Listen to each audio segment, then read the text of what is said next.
Hello guys, welcome to another video of stock market friends. Shri Priyanka Jio Comex limited guys एक upcoming IPO आज open हो रहा है। जानेंगे complete analysis, business model, financial condition, performance, GMP कितना चल रहा है, लिस्टिंग कितना मिलेगा, अप्लाई करिए या फिर नहीं, फाइनल डिसीजन क्या लें, इन सभी पॉइंट्स को डिस्कस करेंगे। और ये कोई रिकमेंडेशन वीडियो नहीं, इसलिए जो भी फाइनल डिसीजन होगा अपने रिस्क पर लीजिएगा। चलिए फ्रेंड्स, वीडियो स्टार्ट करते हैं।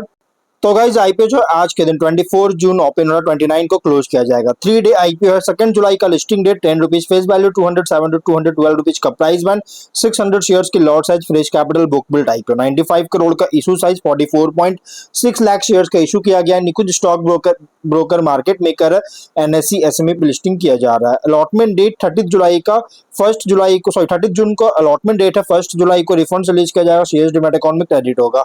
और ऑफर दिया गया है क्यूआईबी ओनली 1% का, बिग एच एन आई 18.8, स्मॉल एच एन आई 9.4 और रिटेल 65.8% ऑफर दी गई है। रिटेल ओनली 2 लॉट बाई कर सकते हैं। 1200 शेयर्स मिलेंगे, 2.5 लाख पे करना पड़ेगा। Small H N I minimum 3 lot buy कर सकते हैं, 3.8 लाख पे करना पड़ेगा। मैक्सिमम 7 लॉट बाई कर सकते हैं, 8.9 लाख पे करना पड़ेगा। Big H N I minimum 8 lot buy कर सकते हैं, 10.1 लाख रुपीज पे करना पड़ेगा। मैक्सिमम कोई लिमिट नहीं है। लेकिन अगर हम बात करेंगे इस कंपनी में अगर देखा जाए इसके एंकर ऑफर नहीं किया है, क्योंकि क्यूआईबी ओनली 1% ही ऑफर किया गया था, इसमें एंकर इंक्लूड नहीं है।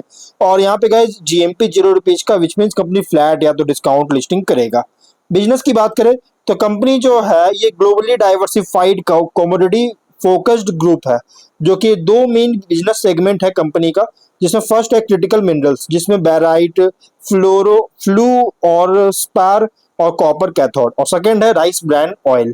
और बैराइट एंड फ्लोर स्पार का अगर हम बात करें, इंटरनेशनल बैराइट और फ्लोर स्पार बिजनेस जो कि कंडक्ट किया जाता है सब्सिडियरी के थ्रू, जो कि सब्सिडियरी है जियो मिन कमोडिटीज प्राइवेट लिमिटेड, जियो मिन नाम से, सिंगापुर में। कहाँ? तो सिंगापुर में। और स्टेप डाउन सब्सिडियरी है मोरक्को में, जो कि एटलस रिसोर्सेस इंटरनेशनल।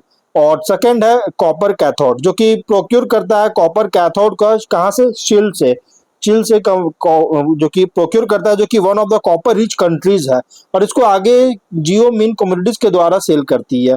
और थर्ड है राइस ब्रांड ऑयल डिवीजन, जो कि प्रोडक्शन करता है crude and refined rice brand oil का। मैन्युफैक्चरिंग फैसिलिटी जो है आंध्र प्रदेश में। एग्जिस्टिंग कैपेसिटी है 60,000 मिलियन टन पर एनम का सॉल्वेंट एक्सट्रैक्शन प्लांट के लिए, और 15,000 मिलियन टन पर एनम का ऑयल रिफाइनरी के लिए। अदर्स की बात करें तो अदर्स में हो गया बाई प्रोडक्ट्स, जैसे D oil, rice brand, gums, wax etcetera. और 25 फिस्कल के अकॉर्डिंग लगभग 7 इंडियन स्टेट्स और 5 इंटरनेशनल मार्केट्स में कमोडिटी सेल कर चुका है। मेनली कंपनी कमोडिटी का सेल करती है। तो देखिए, मिनरल्स और मैन्युफैक्चरिंग करता है, मिनरल्स का सप्लाई कर रहा है, और राइस ब्रांड ऑयल का मैन्युफैक्चरिंग में इंगेज है। फाइनेंशियल अगर देखा जाए तो एसेट्स है 157.7 करोड़ का, नेटवर्थ 51 करोड़ का, रिजर्व 39 करोड़ का, डेट है 53 करोड़ का। रेवेन्यू प्रॉफिट 23 में 219.5 करोड़ का रेवेन्यू, 1.3 करोड़ का प्रॉफिट। 24 में 250 करोड़ का रेवेन्यू, 2 करोड़ का प्रॉफिट। 25 में 266 करोड़ का रेवेन्यू, 9.8 करोड़ का प्रॉफिट। 9 मंथ्स में 249.7 करोड़ का रेवेन्यू, 17.7 करोड़ का प्रॉफिट है। कंपनी का फाइनेंशियल अगर देखा जाए ना, तो टॉप लाइन कंपनी का ग्रोथ देखने को मिल रहा है, कंसिस्टेंट ग्रोथ है। बट बॉटम लाइन अगर देखिएगा ना, 25 से स्पेशली बॉटम लाइन जो है बूस्ट होता हुआ नजर आया, लेकिन यहाँ पे सरप्राइजिंग बूस्ट क्या 9 मंथ्स में। और ये जो है डाउट ही क्रिएट कर रहा है, और प्लस सस्टेनेबिलिटी को लेकर कंसर्न रेज कर रहा है आगे चलकर, कि कंपनी सस्टेन कर पाता है या फिर इसको लेकर भी जो गाइस एक थोड़ा सा कंसर्न रेज करने वाली बात है। और इसके अगर हम बात करें इस कंपनी के पीयर्स बात करें, तो इसके कॉम्पिटिटर है जीएमटीसी, सेम बिजनेस प्रोवाइड करता है। और ये मेन बिजनेस है, मतलब कि मेन मेजर कंपनी है, मिड कैप कंपनी है। और अगर हम ऑब्जेक्टिव की बात करें तो सर्टेन लोन्स का रिपेमेंट करना चाहता है, और वर्किंग कैपिटल रिक्वायरमेंट फंड करना चाहता है। सब्सिडियरी है, होली ऑन सब्सिडियरी जियो मिन कमोडिटीज प्राइवेट लिमिटेड, इसमें इन्वेस्टमेंट करके वर्किंग कैपिटल रिक्वायरमेंट के लिए फंड करना चाहता है, जो कि सिंगापुर बेस्ड सब्सिडियरी है, और जनरल कॉर्पोरेट पर्पस के लिए फंडिंग चाहता है। रेशियोज में R O E 42.8, R O C 46.1, R O N W 34.8, और पीएटी मार्जिन 7.1, एबिटा मार्जिन 10.5% का, डेट इक्विटी 1 टाइम का, PB 7.8 time, P ratio 25.4 time का, और प्रोमोटर होल्डिंग रेशियो 100% पोस्ट 72.5% का। मार्केट कैप 344.2 करोड़ के अराउंड होगा। और प्रोमोटर है कंपनी का वेंकट साई शिव प्रसाद नुथालापति, और रवि कुमार नुथालापति और वीरा विक्रम नुथालापति इसके प्रोमोटर है। रिसेंट फाइनेंशियल डेटा के अकॉर्डिंग प्राइस बैंड जो रखा गया है गाइस, फुल्ली प्राइस्ड आईपीओ रखी गई। आईपीओ जो प्राइस बैंड है फुल्ली प्राइस्ड आईपीओ है। लेकिन अगर हम इसके स्वॉट एनालिसिस करें तो स्ट्रेंथ अगर देखा जाए तो कंपनी ग्रेनाइट माइनिंग, प्रोसेसिंग और एक्सपोर्ट सेक्टर में ऑपरेट कर रहा है और कैरिंग, प्रोसेसिंग, एक्सपोर्टिंग करता है ग्रेनाइट ब्लॉक्स और स्लैब्स का इसमें इंगेज, और इंडिया के स्ट्रॉन्ग पोजीशन से बेनिफिट मिल रहा है ग्लोबल नेचुरल स्टोन इंडस्ट्री में, और एक्सपोर्ट प्रेजेंस भी स्टैब्लिश कर चुका है जिससे इंटरनेशनल मार्केट्स को एक्सेस प्रोवाइड करता है। मेनली सिंगापुर बेस्ड सब्सिडरी होने के कारण एक एडवांटेज मिल रहा है, और इंटीग्रेटेड ऑपरेशन है सोर्सिंग से लेकर प्रोसेसिंग तक, जिससे क्वालिटी स्टैंडर्ड्स को मेंटेन करने में हेल्प करता है। Construction, infrastructure, interior design sector से डिमांड बहुत ज्यादा है, जिसे बिजनेस ग्रोथ सपोर्ट करता है। वीकनेस की बात करें, बिजनेस हाईली डिपेंडेंट है रियल एस्टेट, कंस्ट्रक्शन और इंफ्रास्ट्रक्चर डिमांड पर। और गाइस न्यू एक्सपोर्ट मार्केट में अगर हम अपॉर्चुनिटीज की बात करें, ग्रेनाइट, नेचुरल स्टोन और प्रीमियम कंस्ट्रक्शन मटेरियल्स के लिए डिमांड ग्रो कर रहा है और न्यू एक्सपोर्ट मार्केट में एक्सपैंड कर रही है, जिससे रेवेन्यू डाइवर्सिफिकेशन इंप्रूव कर सकता है।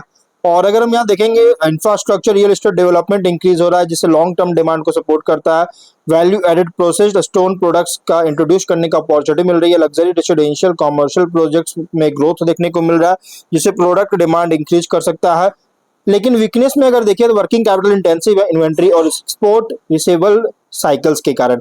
इसका कंपनी का मेनली जो कॉपर बेस्ड हम लोग बिजनेस की बात करें, और जो मैन्युफैक्चर करता है राइस ब्रांड ऑयल, ये भी गाइस जिसके कारण भी बहुत ज्यादा कंपटीशन है, राइस ब्रांड ऑयल के मैन्युफैक्चरिंग में भी बहुत ज्यादा कंपटीशन है। लेकिन अगर थ्रेट की बात करें तो स्ट्रॉन्ग कंपटीशन है डोमेस्टिक या इंटरनेशनल ग्रेनाइट एक्सपोर्टर से, और माइनिंग रेगुलेशंस में कोई भी चेंज होता है तो ऑपरेशन इंपैक्ट कर सकता है। इकोनॉमिक स्लोडाउन के कारण कंस्ट्रक्शन और इंफ्रास्ट्रक्चर स्पेंडिंग को रिड्यूस कर सकता है। करेंसी फ्लक्चुएशन के कारण एक्सपोर्ट प्रॉफिटेबिलिटी को अफेक्ट कर सकता है, और एनवायरमेंटल रेस्ट्रिक्शंस या कैरिंग रेगुलेशंस के कारण कॉम्प्लायंस कॉस्ट को इंक्रीज कर सकता है। अगर हम ओवरऑल बात करें पीयर कॉन्टेक्स्ट का, तो लार्ज नेचुरल स्टोन एक्सपोर्टर्स के साथ कंपेयर करें तो ऑपरेट कर as a mid scale granite mining and processing company. Other granite manufacturer and exporters के अगेंस्ट देखा जाए तो प्रोडक्ट क्वालिटी, एक्सपोर्ट रिलेशनशिप और प्रोसेसिंग कैपेबिलिटी पर compete कर रहा है। इन्वेस्टर के लिए आईपीओ रिप्रेजेंट कर natural stone and export oriented manufacturing sector play, जहां ग्रोथ डिपेंड करता है एक्सपोर्ट डिमांड, इंफ्रास्ट्रक्चर एक्टिविटी और एफिशिएंट माइनिंग ऑपरेशन पर।